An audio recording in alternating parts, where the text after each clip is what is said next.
Hi there, everyone. So this is a video for those who have just joined LearnBook and are just starting to use it, or for those who are thinking about joining it but are not really sure what it is or what they can do with it. So I wanted to show you what I would do if I was a first-time teacher joining LearnBook, getting my first course set up, getting my first user in, and getting my first lesson set up. You can already see here an example group of a group that I was teaching. That shows a little bit about what LearnBook can do, embedding YouTube videos and recording your own audio files and video files, and generally communicating with your learners. So the whole point of LearnBook is that you are not assigning gap fills or automatically corrected tasks. You're doing the same lesson plan that you would normally do if you're face-to-face with your learners. So you're setting them a task to listen to something and then reply by recording themselves, by recording a video, by recording audio, and keeping the conversation going by then examining a grammar point and then practicing that grammar point and then practicing it further in a role play. And the role play can be by it could be by conference call, but it could easily also be by just recording each other and posting audio examples of each other. So let's imagine I'm just joining LearnBook for the first time, and I'm going to go into my navigation to start creating groups. So I have a lot of groups at the moment. Let's say I want to make a new one. So just click on new, and then I'm going to call that demo group. And click. And if I already have users, I can add them in. If I want to bring a new user into that group, the way to add a user is to first add them into a group, because there's no point in having a user in the system unless they've got someone to communicate with. So that will be you as the teacher is added into the group automatically. So click on new user and put in their name. So Mr. Dupont and his email address, dupont@gmail.com. And if you're adding another teacher, you can tick this box, but remember that's going to increase your subscription. So every teacher account you have to pay for. If you're a solo teacher, then you don't need to worry about this. It's only if you're working with other teachers or in a training organization. It's a good idea to upload a photo or to encourage the learner to upload their own photo. It makes it more personal when you can see each other. You create that user. That should appear then in the list. And it's ready to go. This user hasn't received any information yet about being in the platform. It's up to me to go in afterwards and to edit that user and to send them their password. Once you click that button, it's going to send them an email saying you've been signed up to LearnBook. Please go in and set your password. So they can set their password, and that will immediately put them into their group. So that's quite a useful way of doing it. It means that you don't have to alert them to the group until they're ready to go in, until you've actually created something. So when you go into the group, you'll see the first lesson is a default lesson that's created just in case you do want them to have their details already and they log in, then they'll see something, at least something on the platform, just to say, please be patient, your lesson's coming. So once you're ready to do your first lesson, maybe you can leave the introduction if you want, or you could hide it just by clicking on the little triangle here, open up the menu for that lesson. You can hide that lesson with the eye, make it it's in draft mode. It means only you can see it or other teachers in the group can see it. And you just keep that if you want to edit that later, or you can delete it just by clicking the delete button twice. I'll delete that lesson. Now it's blank. Your so-called feed, if you can imagine from a Facebook perspective, is blank. So we need to add some blocks in there. Each block will contain messages chronologically, and then you can order the blocks as you see fit to make your training program look good chronologically, and each block is in the right order to suit your training program. So let's make our first lesson. So just click on new lesson. This is the name of the lesson, so we're going to call that lesson 1, part 1, for example. A minimum study time. So it's already good to imagine what it is to create a lesson in LearnBook. It's very important to start with the right mentality. One lesson, if we're following typical e-learning strategies, one lesson should be a small self-contained part. So let's say it could be 20 minutes or 30 minutes or maximum 1 hour, maybe, depending on what you've agreed with your learner, what time they'll be able to spend each day. If you have a learner who says, I'm able to spend 20 minutes 3 times a week, but that's the most I can give, then give him or her 3 20-minute parts of one lesson so that they can complete that, in the time that they have. If a learner says, oh, I have lots of time, I could do 1 or 2 hours, no problem, then create a 1-hour lesson and, put in 60 minutes here, that's fine. Generally, I like to do just 20 or 30-minute lessons. It's more bite-sized, it's more manageable for people who are on the go, who are doing their lessons maybe in public transport, or who are just doing it in between other things in their busy life. So we put that in by clicking on the add button at the top. We only have one add button. It's the first one that we do. Later, when we have lots of blocks, the add button will appear in between the blocks, and you can add a lesson anywhere you want in the order. It's especially useful if you have 20, 30, 40 lessons in there, and you want to add one in at the very end or just before the very end. You don't have to then move it around. You can just click on the new button that appears whenever you click on new lesson. There's the add button appears below each lesson. You can add it in anywhere you want. So that's now a blank lesson. That's ready to go. The block is there to contain the messages that you'll put in. So a message from you, and then a message from the learner replying to you, and then your reply, etc. So let's start a new message. Click on the button there. It automatically comes up with a new message. It's blank at the moment. If I start typing something, now again, this is where we have to think about our teaching strategy. So if we're starting a first lesson in a course, that's going to be something like present yourself and say a little bit about your family, depending on the level of the learner.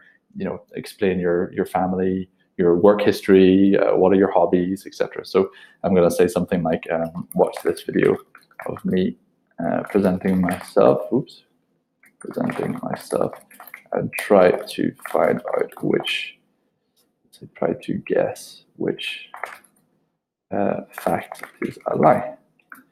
Okay, and so now what I can do is record my own video. You can see that that's auto-saving, by the way.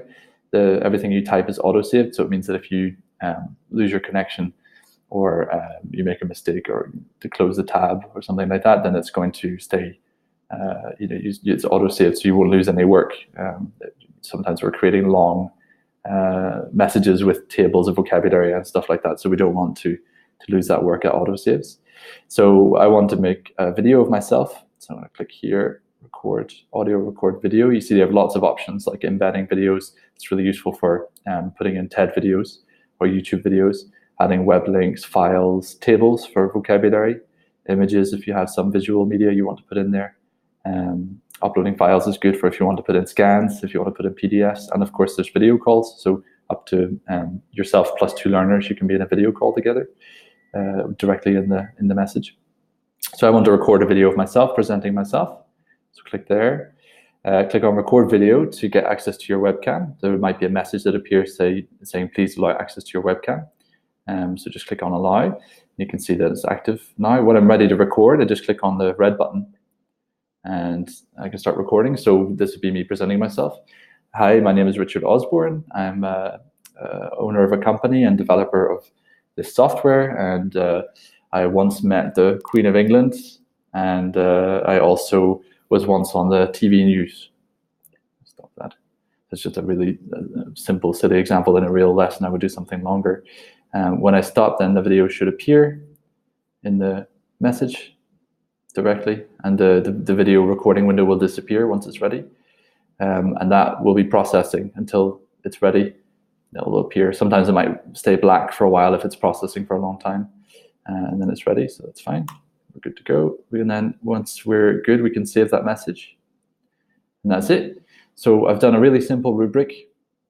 The learner's going to reply to that under. So we're going to see when he or she clicks new message, we're going to see that their name will appear underneath with their picture and their message.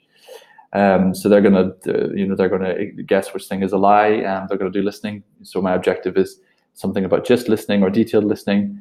So I'm then going to maybe ask them some more detailed questions about my presentation, get them to reply to that in the same message, and then maybe I'm going to make a new lesson, lesson 1 part 2, for example.